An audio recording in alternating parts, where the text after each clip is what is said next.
Hi students, welcome to summer quarter. It feels like it's been summer for a while now, but we're just officially getting started here in July.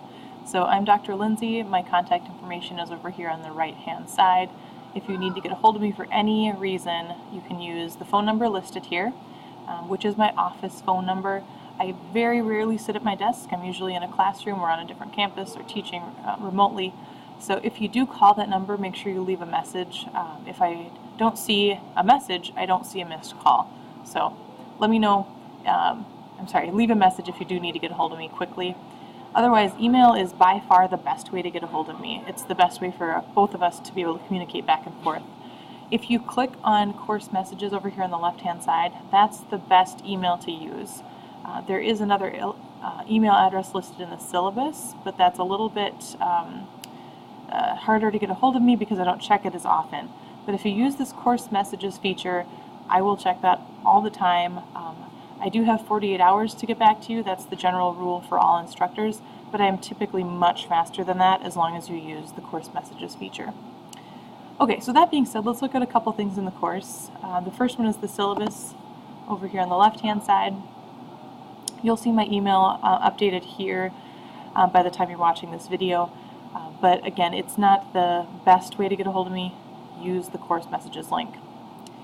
If we scroll down to the middle of this document, what you guys really care about is the grading. You have the grading criteria set up here. You'll see there's a mixture of discussion assignments, dictation assignments, course projects, live classrooms, quizzes, and final exams.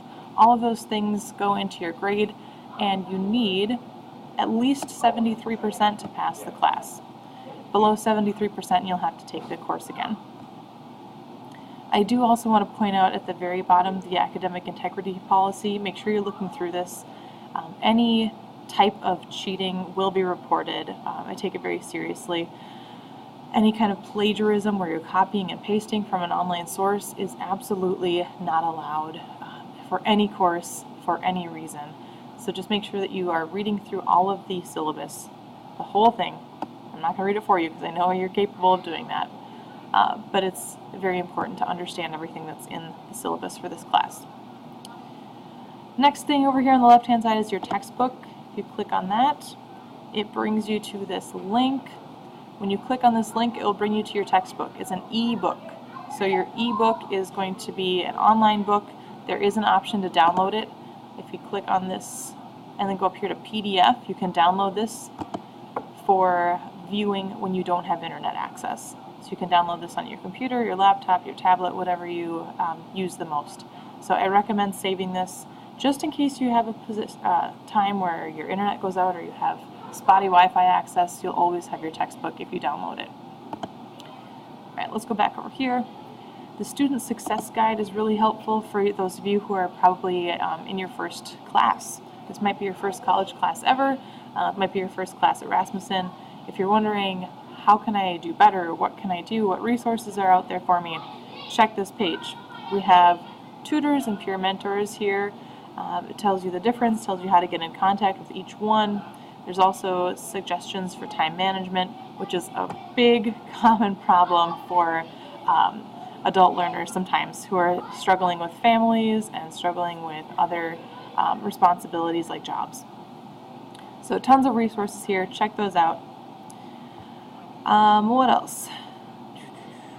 When we get into Module 1, the first thing you should do is look at lesson content. That's all the information that you need to know for the week.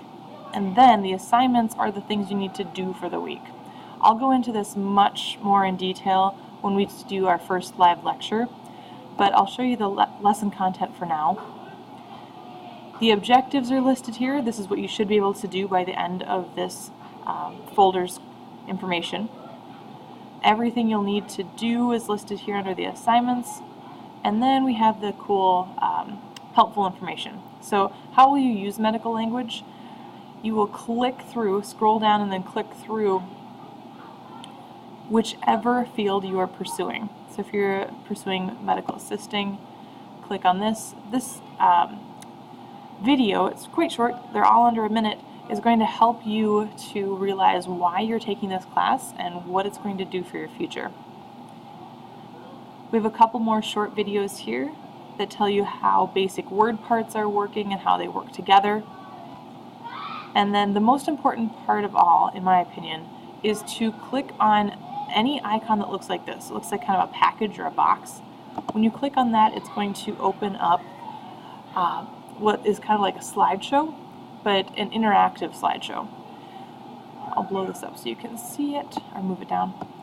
So you can click through this information, okay, medical terms, a little bit more about that, more about word parts, but you'll come to a point where it says knowledge check. This is the best way to study for any quiz each week.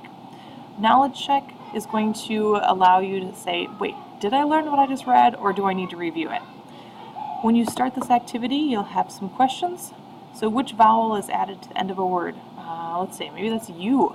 Submit. That's not right. So it tells me that's incorrect, and then also gives me the answer. So usually the letter O is added at the end of a word. Okay, so then I continue. This one's a drop-down. So cardio is an example of, let's just say, word root. This one's a combining form. This one's a word root. Am I right? Subject. No, I'm partially correct. So some of these are correct and some are not. So I get another attempt. I'm going to try again. Maybe I'll change this one. Now am I right? I'm still not quite correct. So try again. Let's change this one. Maybe that's a word root. It is correct. So now I know, like, this is a good way to check your progress along the way. And there's several knowledge checks along each one of these presentations. So my best suggestion is to start there, work from that, and then attend the live lecture as well as soon as that's available. All right. If you have any other questions as we get started in the class, let me know. I'm happy to help. That's why I'm here. So reach out, either email or phone, and remember, if you call, make sure you leave a voicemail, and I'll get back to you as soon as I can. All right. Best of luck to you this term, and I hope we get off to a good start here soon.